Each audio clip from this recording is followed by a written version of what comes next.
Olá, pessoal. Hoje vamos começar mais uma aula. Quem vai ministrar essa aula comigo é a professora Fernanda e a gente vai falar um pouquinho sobre corrosão. Então, vamos começar, com o que é corrosão. A corrosão é um desgaste sofrido por uma peça metálica por causa de um processo eletroquímico. É um processo natural, geralmente de reações de oxirredução ou corrosão eletroquímica. Essa corrosão, que é o processo de oxirredução, ou seja, num material, vai ocorrer essa oxidação no material, no caso no metal, um vai sofrer oxidação, vai perder elétrons, e o outro vai ganhar elétrons, vai sofrer redução. Para sofrer oxidação, o metal ele deve apresentar um potencial de redução menor que o material que entrou em contato com ele. Ou seja, para que ocorra a corrosão no metal, um elemento vai sofrer oxidação, ou seja, ele vai perder elétrons, e o outro vai ganhar elétrons, vai sofrer redução. E para sofrer essa oxidação, esse metal ele deve apresentar um potencial de redução menor que o material que está entrando em contato com ele. Então, a corrosão ela é classificada em três tipos: a eletroquímica, química e eletrolítica, né? Em três tipos: eletroquímica, química e eletrolítica. Como eu falei para vocês lá, do exemplo da oxidação e da redução, a gente tem aqui o ferro, por exemplo. O ferro ele vai sofrer oxidação, ou seja, ele vai perder elétrons. Então, o teu ferro aqui, ele vai perder 3 elétrons aqui em cima desse ferro, é um mais 3. Então, ele perdeu elétrons, perdeu 3 elétrons, ó. Quando essa carga estiver positiva aqui em cima de um elemento, é porque significa que ele perdeu elétrons. Ele sofreu oxidação. No caso da redução, ele vai ganhar elétrons. Por exemplo, aqui eu tenho zinco. Eu tenho zinco com uma carguinha negativa aqui em cima dele e um 2. Quer dizer o quê? Que ele ganhou 2 elétrons. Então, zinco menos 2 mais 2 elétrons formou o elemento aqui.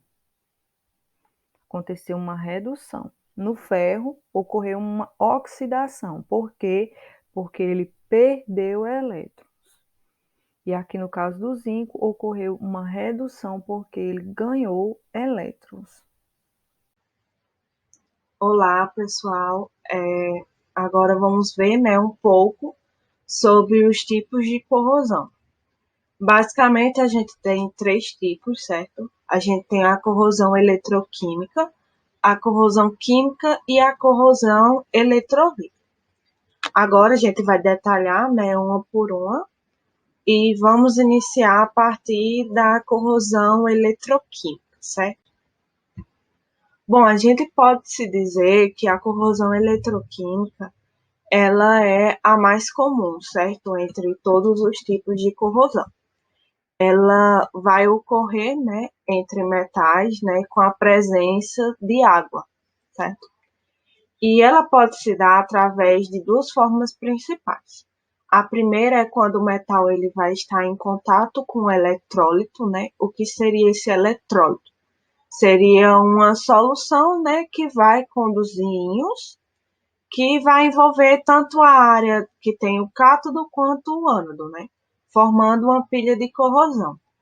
Um exemplo é a formação da ferrugem, onde o ferro ele vai se oxidar, quando exposto ao ar úmido, quando exposto, no caso, ao oxigênio e à água, e essa oxidação ele vai resultar na formação de cátions de ferro 2+, que seria, no caso, o polo negativo da pilha, O ferro vai ser o que vai perder elétrons, certo? Que nem a gente viu no conteúdo passado, sobre pilhas. E o outro tipo, quando a gente tem dois metais, ligados por um eletrólito, formando uma pilha galvânica, Por exemplo, se a gente colocar uma placa de cobre, e uma de ferro, ambas mergulhadas no eletrólito neutro, e postas em contato, formando um circuito elétrico, cada placa ela se tornará um eletrodo. Então, o ferro será o ânodo oxidante, né, e perdendo seus elétrons, que vão migrar para o cátodo, né, que seria a placa de cobre, que por sua vez é reduzido.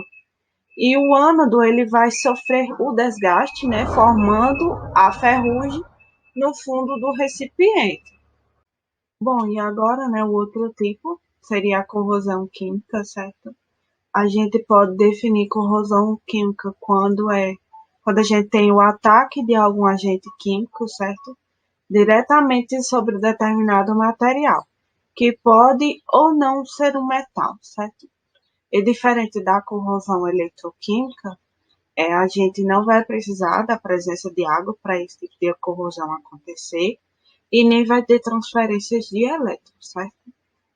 E a gente tem aí três exemplos, certo? O primeiro exemplo se trata quando a gente tem solventes, né, ou agentes oxidantes que podem quebrar macromoléculas de polímeros, certo? Que são esses polímeros? Pode ser plásticos, borrachas, né?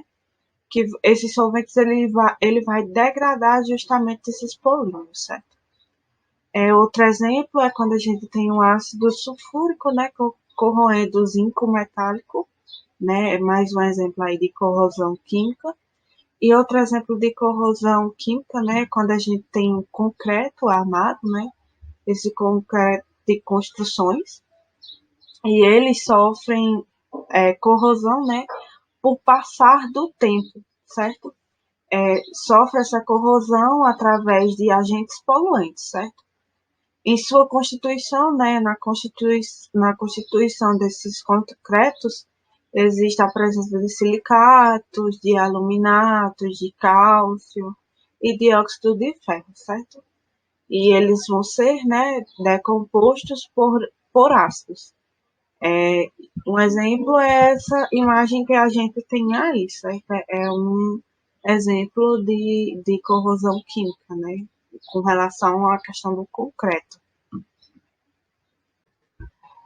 E o último exemplo, né, é a corrosão eletrolítica, que ela vai ser um processo eletroquímico, né, que vai ocorrer com a aplicação externa de uma corrente elétrica, certo?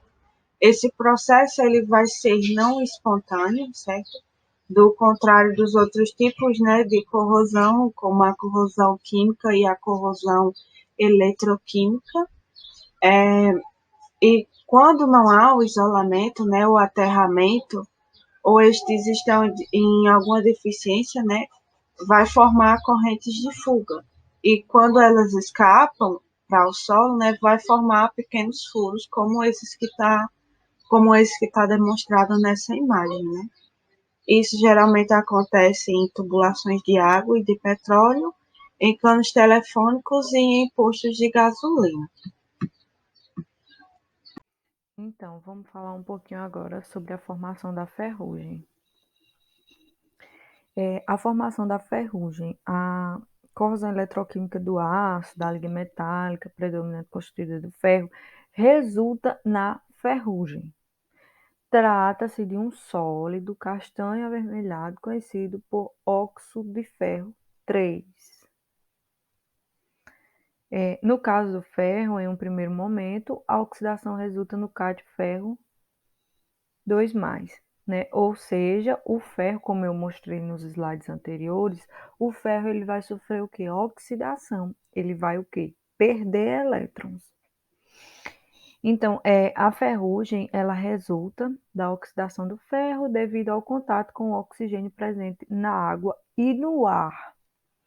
Então, a gente vai ver um pouquinho desse processo. Como eu falei para vocês, o ferro ele vai sofrer oxidação, ele vai perder elétrons. Eu tenho ferro, ó. Como ele falou aqui, em um primeiro momento, a oxidação ele vai resultar no ferro 2+, ou seja, ele vai perder 2 elétrons. Então, eu tenho ferro e vai ocorrer o quê? Vai ocorrer a oxidação nesse ferro. Ou seja, ele perdeu 2 elétrons. Tenho aqui ferro 2+, significa que ele perdeu 2 elétrons. Olha aqui os 2 elétrons que ele perdeu. ou seja, oxidação do ferro. Aqui vai acontecer a redução do oxigênio, ou seja, ele vai ganhar elétrons. Por exemplo, eu tenho o oxigênio aqui, mais duas moléculas de água, ó, dois aqui na frente, porque tem duas moléculas de água, mais 4 elétrons, ó. Ou seja, ele ganhou 4 elétrons, formando aqui 4 elementos de OH-. Esse OH- quer dizer que é uma hidroxila. 4H- aqui. Ou seja, o oxigênio sofreu uma redução, uma ganha de elétrons. Eu tenho um oxigênio aqui, mais duas moléculas de água, mais 4 elétrons. Formou 4 moléculas desse elemento aqui, ó, do OH-. E aí a equação geral da formação da ferrugem é essa bem aqui, ó. Dois elementos de ferro, duas moléculas de ferro, mais oxigênio, mais duas moléculas de água, que forma 2 ferro, OH2. Essa é a equação geral da formação da ferrugem. Ou seja, o ferro sofre oxidação, ele perde elétrons, o oxigênio sofre redução, ele ganha elétrons para poder formar a ferrugem. Porque a ferrugem, como eu já falei, é o resultado da oxidação do ferro devido ao contato com o oxigênio presente na água e no ar. Então, recapitulando, o ferro sofre oxidação, o oxigênio sofre redução, o ferro perde elétrons, o oxigênio ganha elétrons para formar a equação geral da formação da ferrugem, que é essa aqui. Então, minha gente, mais à frente vocês vão ver que tem técnicas para evitar essa formação da ferrugem. E aqui eu trouxe alguns, só que vocês vão ver mais detalhadamente à frente. Então, uma das formas de evitar que os objetos feitos de ferro, né, que é as facas, as máquinas, as ferramentas, como a gente está vendo aqui, uma tesoura, elas se decomponham por causa da oxidação, é impedir que esses objetos eles entrem em contato com o oxigênio. Então, assim, um dos métodos muito eficientes é através da pintura da superfície de ferro, com tintas ou com cobertura com óleo e outras substâncias lubrificantes. Mas isso vocês vão ver mais detalhado lá na frente. Então, vamos para um exercício.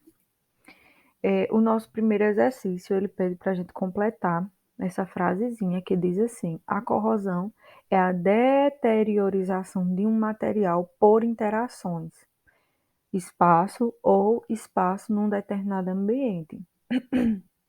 A gente viu que a corrosão, ela é, ela é, é em três, ela é dividida em três tipos. A gente viu mais à frente. Vou voltar o slide para a gente ver.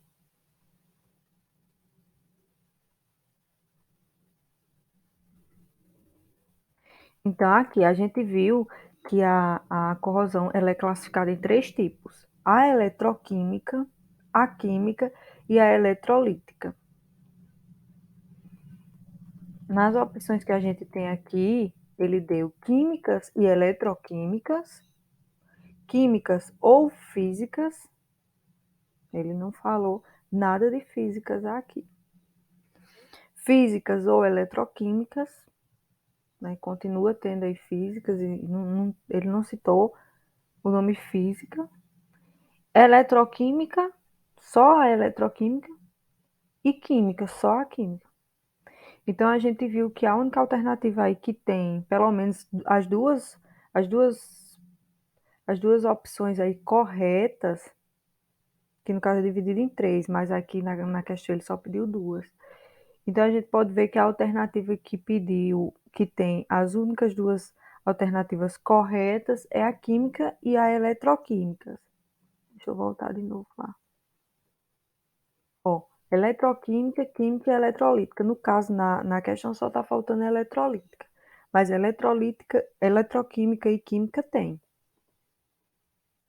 Então a gente já pode descartar a letra B, a letra C logo de início e ficar aí entre a letra A, a letra D e a letra E. Só que como ele pediu duas opções, então a gente já descarta a letra D e a letra E também. E sobra só a letra A, que é a alternativa correta, que é químicas ou eletroquímicas. Então, pessoal, voltando, né? Agora a gente vai falar um pouco sobre a proteção à corrosão, certo? Mas, primeiramente, por que proteger, né? Por que tanta essa preocupação em proteger metais? Bom, evitar a corrosão de metais, né, especificamente do aço, que é um dos materiais mais usados hoje em dia, é um desafio, né, de grande importância, tanto economicamente quanto ambientalmente. Atualmente, estima-se que um terço da produção de aço ele é utilizado para repor estruturas enferrujadas, né? Então, o que isso quer nos dizer? Que traz um grande custo, tanto econômico, né, quanto um prejuízo ambiental, porque a produção, né, do aço ele envolve uma série de impactos ambientais, né, que vão desde a exploração do minério até a quantidade de energia envolvida para a produção desse material. Então, os sistemas, né, de proteção, eles vão buscar evitar, né, que aquele material se corroa. Só que a gente tem que ter em mente também que nenhum método ele é completamente eficaz na proteção. Ele, ele retarda, né, a questão da corrosão, mas os metais, né, esses materiais, muitas das vezes eles estão destinados a sofrer oxidação. Bom, pessoal, a proteção anótica, né, ela é um método muito comum, né, utilizado para evitar a corrosão de materiais, né, inibir a corrosão. O intuito dele é evitar o contato, né, do oxigênio atmosférico com a superfície do metal, certo? O revestimento de metais com uma camada de tinta, né, que é justamente essa camada de tinta, é a proteção anótica, que a gente chama. É um método, né, bastante utilizado principalmente na conservação de grades e portões, né, de edifícios, casas e tudo mais. Eles recebem, né, uma camada de tinta que tem essa coloração amarronzada, né, que nem a gente pode ver na figura. E essa tinta, ela é denominada de zarcão, certo? Ela é uma suspensão oleosa, né, composta por tetróxido de chumbo, certo? Que é o PB3O4, composta também por um óxido insolúvel, que ele vai aderir à superfície do metal.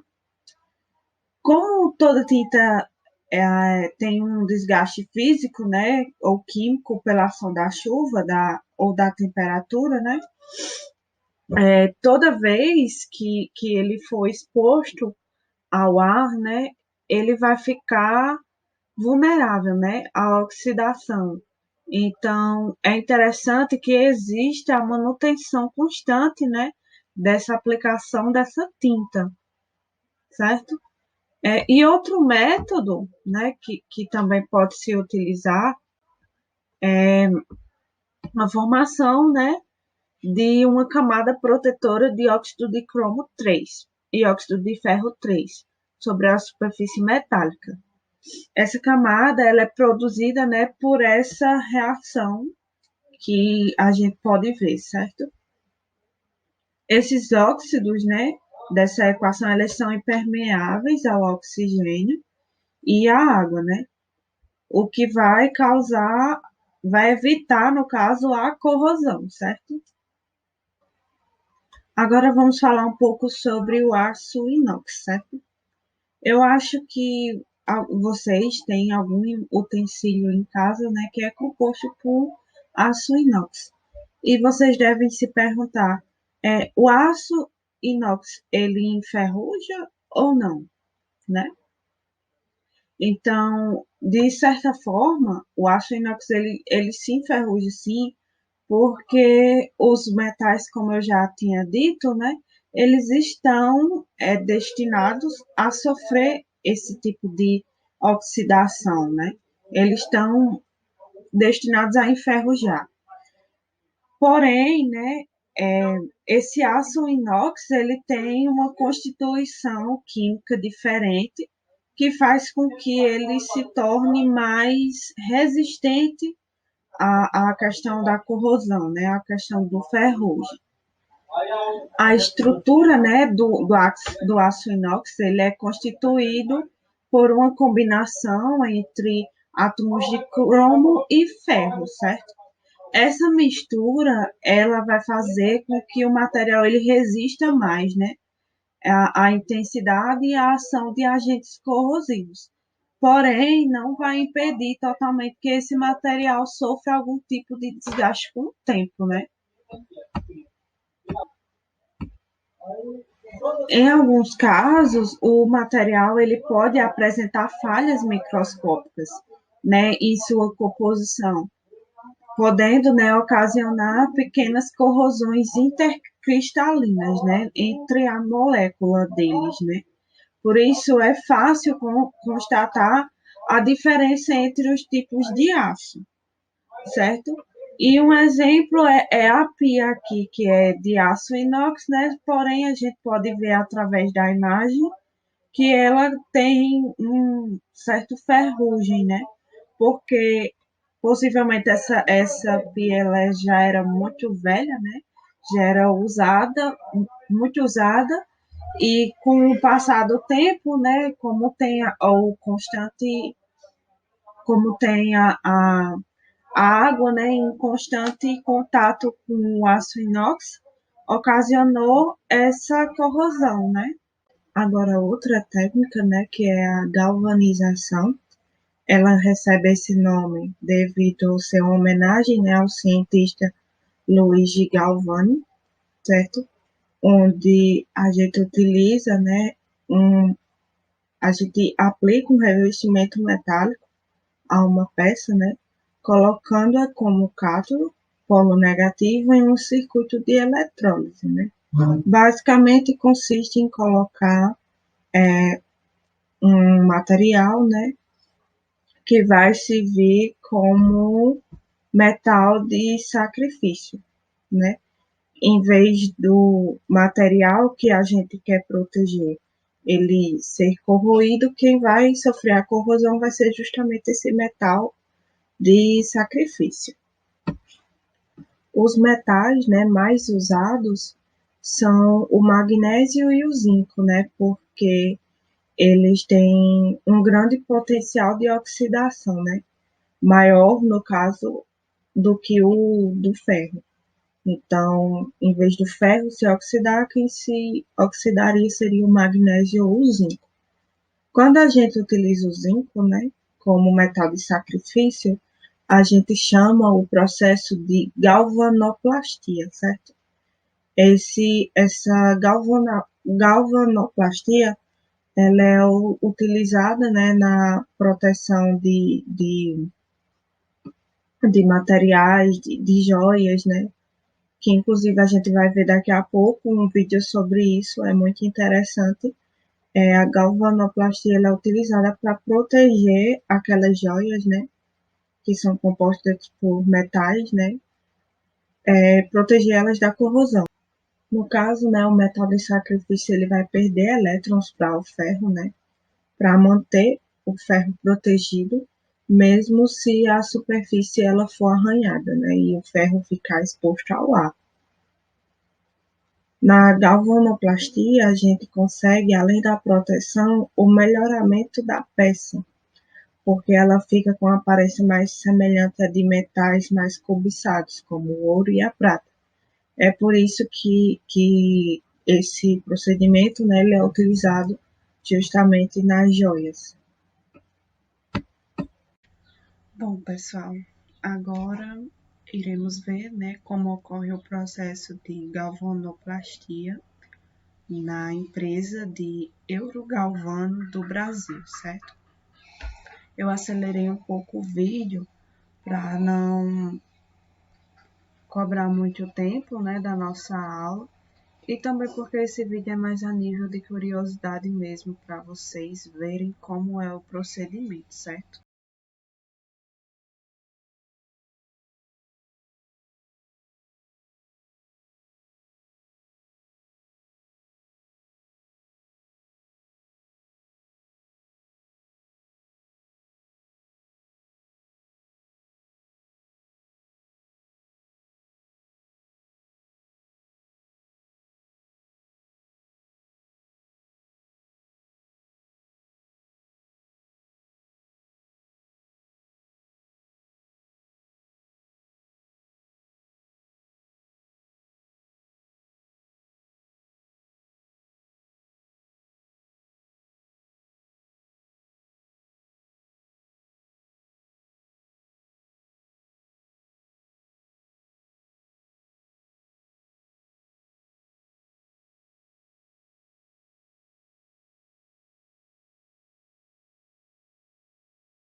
E também temos outros exemplos, né, de proteção catódica.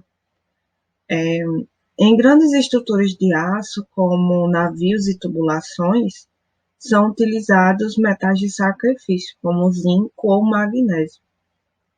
Em vez desses metais eles recobrirem, né, toda a estrutura, eles vão ser colocados apenas quantidades necessárias, né, a quantidade suficiente para suprir a estrutura de aço com elétrons para evitar a oxidação do ferro. No caso de navios, muitas vezes são colocadas algumas placas de zinco sobre a estrutura e em oleodutos são colocados blocos de magnésios conectados em vários pontos. Embora o desgaste do metal de sacrifício ele gere a necessidade, né, de substituição constante, eles vão reduzir os riscos, né, de acidente por corrosão da estrutura, entre outros transtornos. Por isso é importante, né, a utilização dos mesmos nessas grandes estruturas. Eu acredito que alguma vez, né, vocês já tiveram alguma prata que apresentou essa coloração meio esverdeada, né, sobre ela. Então, essa coloração, certo? Ela, na verdade, é uma oxidação, que a gente chama ela de azinhave, certo? Que ocorre, né, no cobre, no bronze, esse tipo de oxidação, certo? Ela é um pouco diferente das outras, né? Porque geralmente a corrosão é uma camada preta ou algo do tipo, e nesse caso é uma camada verde. Os objetos de prata, eles ficam escurecidos, né, devido à deposição de sulfeto de prata, composto formado, né, na presença de substâncias que contêm enxofre, as quais podem estar presentes no ar em alguns alimentos, como cebola e alho, e ainda em nosso suor, né?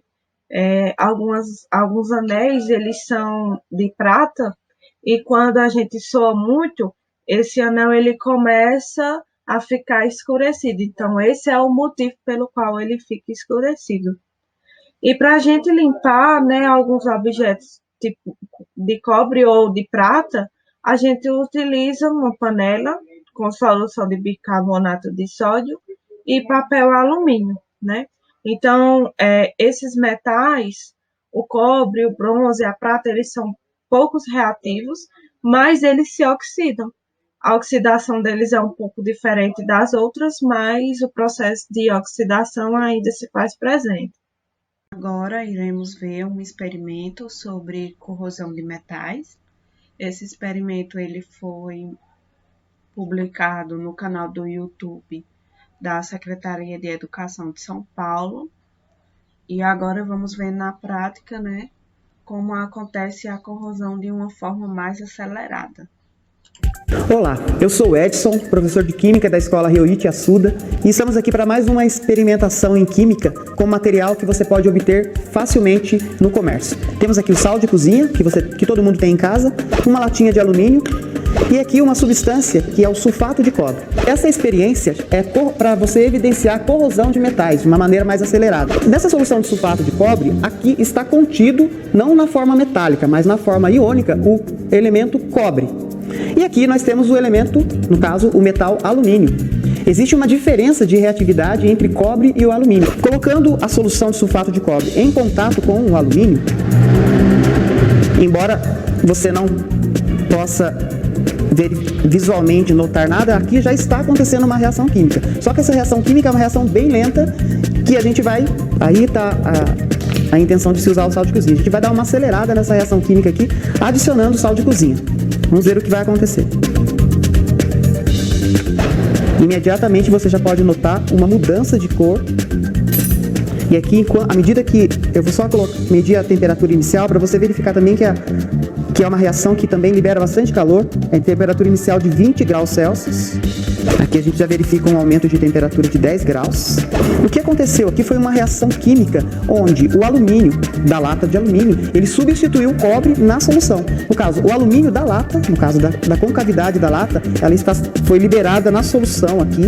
Então ela formou sulfato de alumínio, e aqui o cobre, aqui formou-se o metal cobre, que você pode ver que é esse sólido de cor característica do cobre, cor avermelhada. Este foi o experimento corrosão de metais.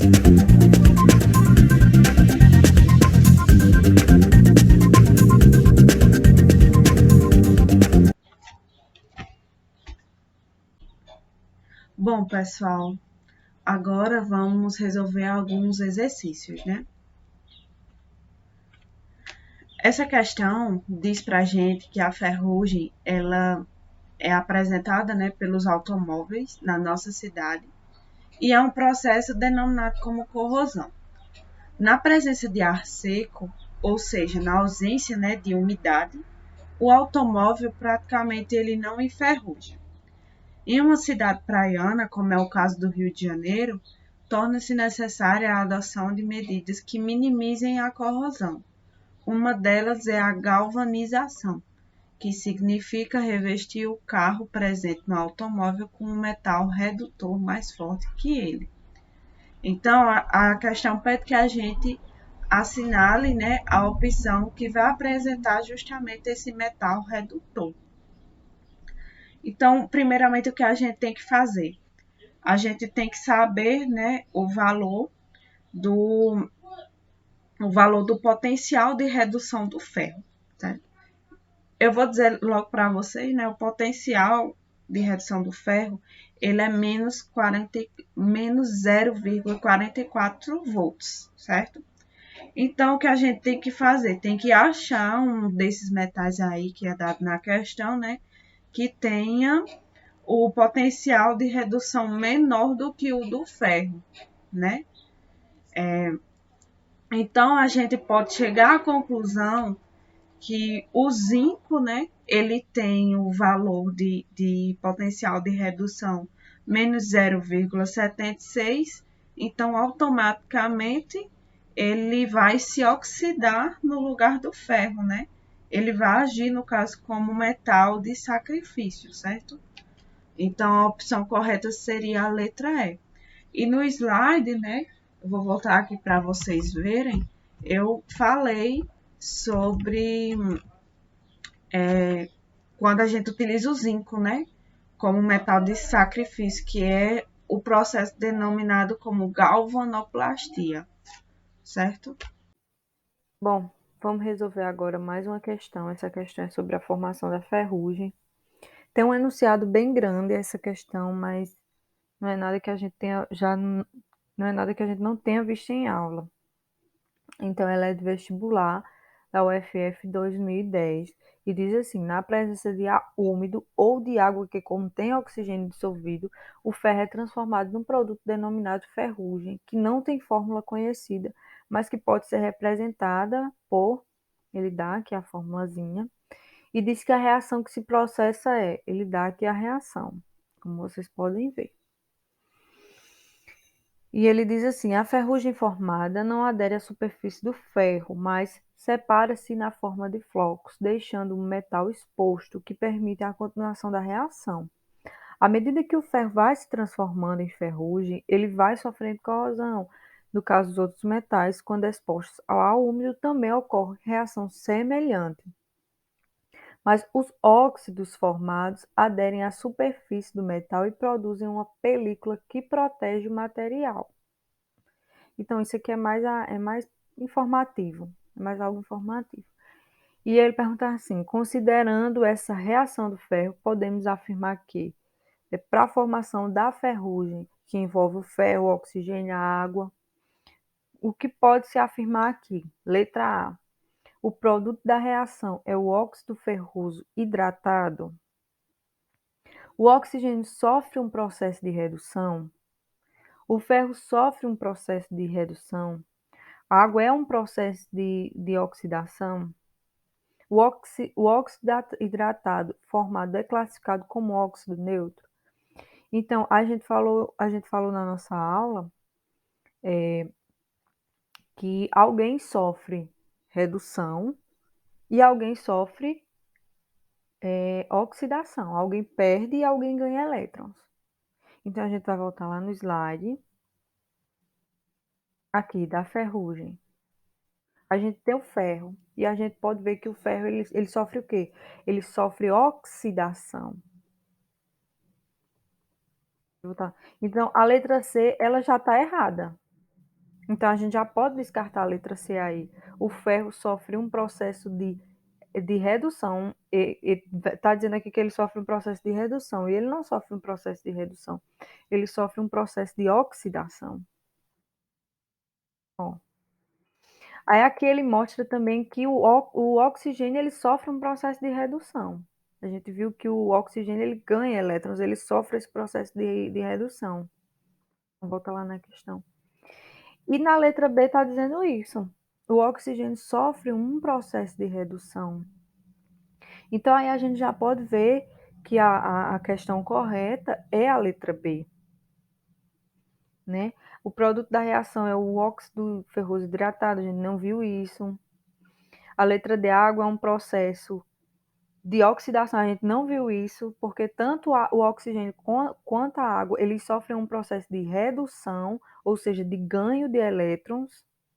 A letra E está dizendo assim, o óxido hidratado formado é classificado como óxido neutro, a gente também não viu isso. Então, a questão certa é a letra B. O oxigênio sofre um processo de redução, ou seja, ele ganha elétrons na formação aí da ferrugem, ok? E agora a gente vai ver um vídeo que eu vou mostrar para vocês sobre a formação da ferrugem e tal. É a nível mais de curiosidade para vocês, do canal Deixa eu ver aqui o nome. O Segredo de Tudo. Então a gente vai ver um pouquinho esse vídeo. Beleza? Então bora que é uma curiosidade terrestre. De onde vem a ferrugem? Sabe-se que não apenas os maquinários industriais estão sujeitos à corrosão. Carros, tubulações domésticas, churrasqueiras, eletrodomésticos, portões e diversos outros materiais estão sujeitos a sofrerem esse processo químico, que diminui a vida útil do material e leva a prejuízos econômicos. Sabemos também que a ferrugem age com mais intensidade em materiais metálicos à base de ferro. Contudo, esse fenômeno, que é denominado corrosão, não ocorre apenas em materiais metálicos e pode ocorrer também em materiais poliméricos e cerâmicos. Além disso, a quantidade sólida da massa do nosso planeta é feita na sua maioria de ferro. Isso significa que o nosso planeta em si depende desse material, começando pelo núcleo, que segundo alguns cálculos é 88% composto de ferro líquido, e que esse ferro líquido é o responsável pelo nosso campo magnético. Sendo assim, o processo de oxidação é mais visto em materiais metálicos, justo por eles serem mais abundantes no nosso mundo. O resultado do processo de oxidação, conhecido como ferrugem, é fruto da reação química gerada pelo contato do ferro com o oxigênio, presentes na água e no ar. E esse processo é contínuo e sempre vai acontecer, mais cedo ou mais tarde.